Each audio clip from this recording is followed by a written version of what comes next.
Welcome back, Smile Mentor family. We have an episode today where we're doing our second try-in. So this is going to be in our list of appointments. Just to catch you up, we've done all the surgery, we've done the healing process temps. Now we're in the temporaries to design the final smile. So Dr. Ratana in the lab made some changes after our last PMMA, and we've got a new PMMA, which is your 2 to 3 week temporary to build the final restoration off of. So with that, we made some changes, yes? Yes. So basically what we do is that we try that one in the PMMA material.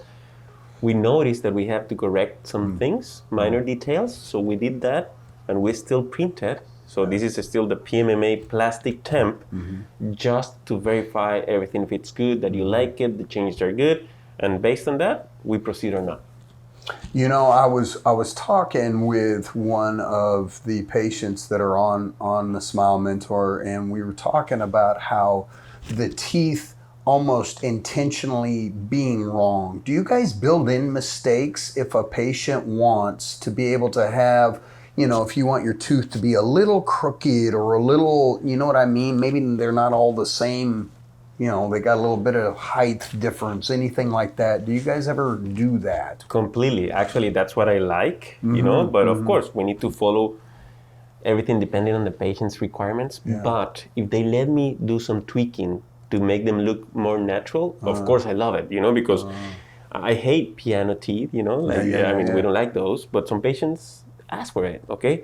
So if they let us do some tweaking, remember nature is not completely even. You have, That's right. I mean, if you see the reverse and everything is like different, okay? So that's what we're looking sometimes in some patients. For example, if we need to match, if they have the natural dentition in the lower arch, for example, like your case. So we try to mimic some things of your nature, of your lower arch. And we do, for example, the lateral incisors, we twist them a little bit, then we do some crack lines.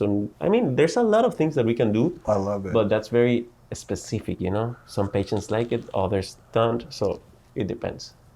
You know, as you guys are going through this and you're thinking about your smile design, ask yourself that question. Ask yourself the question, do I want perfect teeth? Which if you haven't had perfect teeth, that's what you think you always want. You're like, I don't want any flaws, but that the character and the nature of design, right? Nothing is perfect in and of itself. It's the imperfections that make the character. And so ask yourself, and if you come to the conclusion that you would like to have more of a natural looking teeth, talk to your doctor about that ahead of time when they're doing the smile design. Because I'm surprised I didn't even think to ask this question in the beginning. But yeah, I mean, I think that's highly important for people to think about, because they might end up getting piano teeth, as you call it, which basically refers to all in a row and all kind of perfect and look like keys on a piano.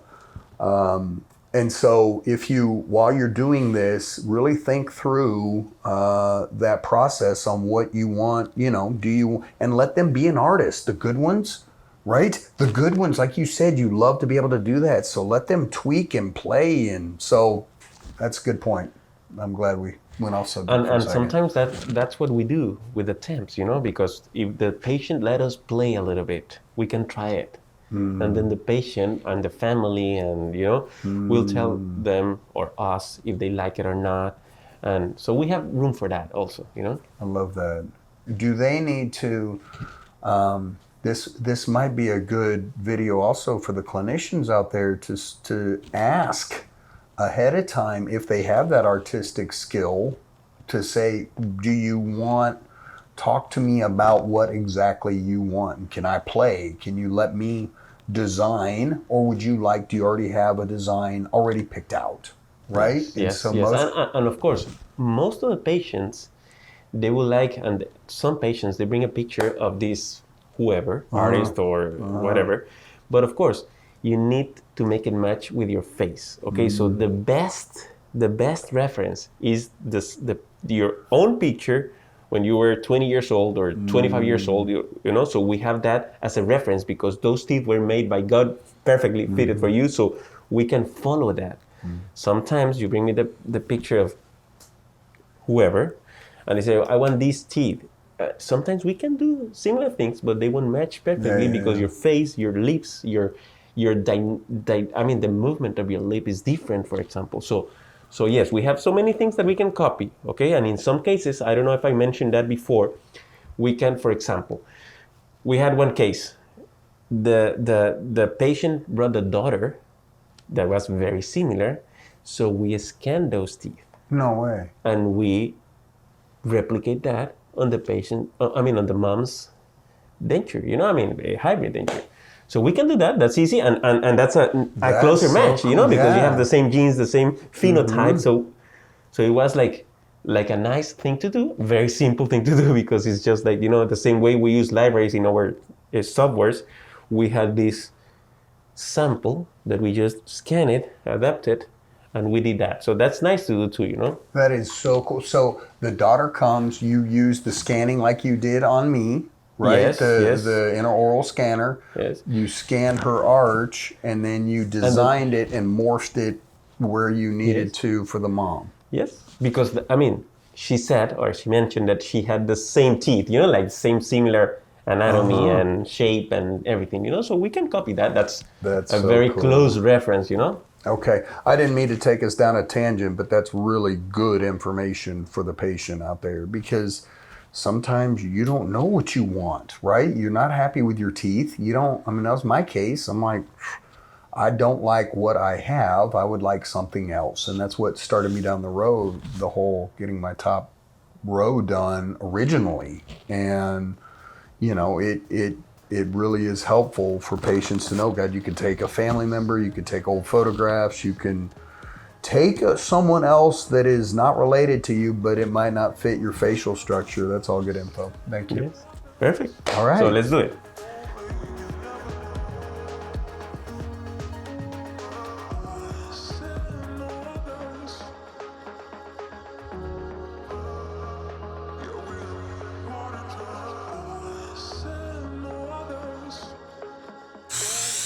How do you feel now?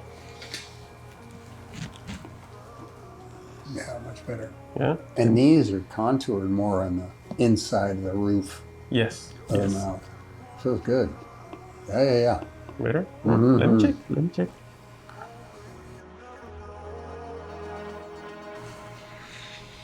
Pretty even, huh? Mm-hmm. Let me check one more time. Okay. In a different position, okay? Okay.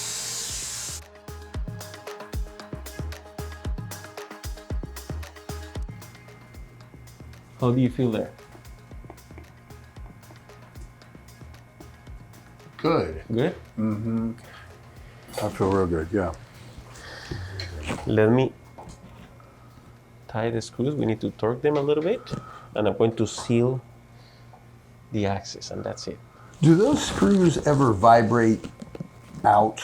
I was talking with my production manager on the way here today, and he was telling me about a friend was asking the project we're working on, and he said, yeah, I had one of those and I actually pulled it out. And he's like, no, I don't think you were talking about the same thing. He goes, yeah, the screw, and then they screw a tooth on the top of it. He goes, it got loose, and I just pulled it out. Yes, that may happen, yes. It's not very common if we have multiple implants, because it's very difficult to have all of them. Sure, right? sure. If you have a single implant, yes. And then depending on your bite and the occlusion, and if everything is not the right way, and if those screws are not torqued down, so yes, you may have screw loosening. But as I say, maybe one or two, but not in your case. If you have 6, 7 or 8 implants, you're not going to have screw loosening in all of them, Sure. But yes, that may happen. Okay. Yeah. And we have so many different types of screws and all that. So depending on the technology and the implant and all that,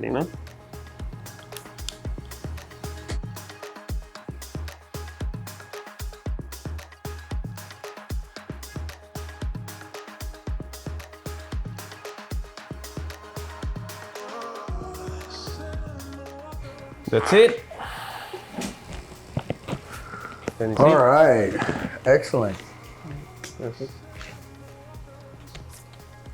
They feel different. Yes, we did some changes Yeah, you know, yeah. midline design, you know, like minor details, but very important details.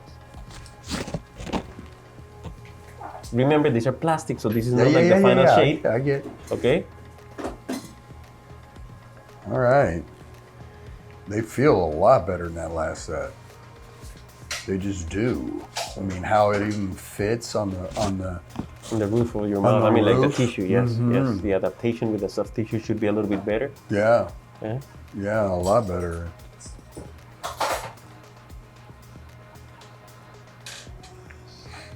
Okay. So try them for 2 weeks to check if you like them, if your family likes it. Yeah. And then, of course, still you need to be careful because these are plastic. So you still need to follow the plastic fork rule. If you cannot cut it with a plastic fork, avoid it. Okay. Okay? Okay. Material or staining of these, or actually, I was going to ask you about the 6 month or 4 to 6 month temporary set.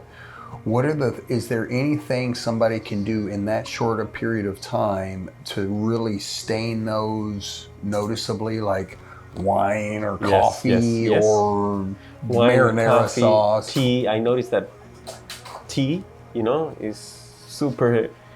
I mean, it stains a lot, these type of temps. And remember, these are plastic, so this is polymethyl methacrylate, and it's not as smooth as glass or ceramics, so you have like a rougher surface, and that's why they get stained much more than the other teeth. I mean, like the final teeth. Okay. Yeah. All right. So tea is one of the biggest things. Yeah, tea, tea, sodas, you know, coffee, wine, everything with color is going to stain these plastic. Yeah. Okay. Good to know. Okay. Excellent. That's it. Thank you, Dr. Atana. You're welcome. Appreciate it.